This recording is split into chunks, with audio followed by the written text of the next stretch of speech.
Address దొరికింది మోషేకు, తన తల్లి ఎవరో తన తండ్రి ఎవరో.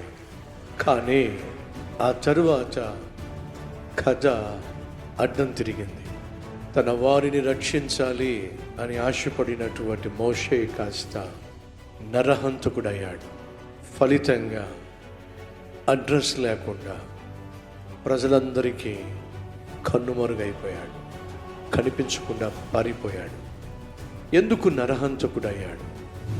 ఎందుకు ఫరో తర్వాత దేశానికి రాజు కావలసిన వాడు కాస్త అడ్రస్ లేకుండా పోయాడు, అధ్యంతరంగా పారిపోయాడు?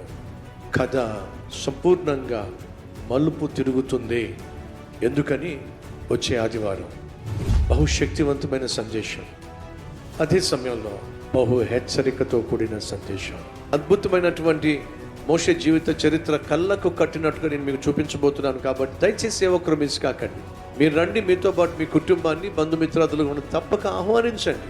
వచ్చే ఆదివారం ప్రభు బల్ల ఆరాధన ఉంది కాబట్టి ఒక్కరు మిస్ కాకుండా ప్రభు బల్ల ఆరాధనలో కూడా పాల్పంచుకోవడానికి సిద్ధపడి రండి. ప్రతి ఆదివారం కల్వరి టెంపుల్ చిత్తూరులో 4 ఆరాధనలు. మొదటి ఆరాధన ఉదయం 6 గంటలకు, రెండవ ఆరాధన ఉదయం 9 గంటలకు, మూడవ ఆరాధన మధ్యాహ్నం 12 గంటలకు, 4వ ఆరాధన సాయంత్రం 6 గంటలకు జరిగే ఆరాధనలకు తప్పక రండి, కుటుంబంగా రండి. స్థలం హేమమాధురి కళ్యాణ మండపం, HDFC బ్యాంక్ దగ్గర, పుత్తూరు రోడ్, KR పల్లి, చిత్తూరు.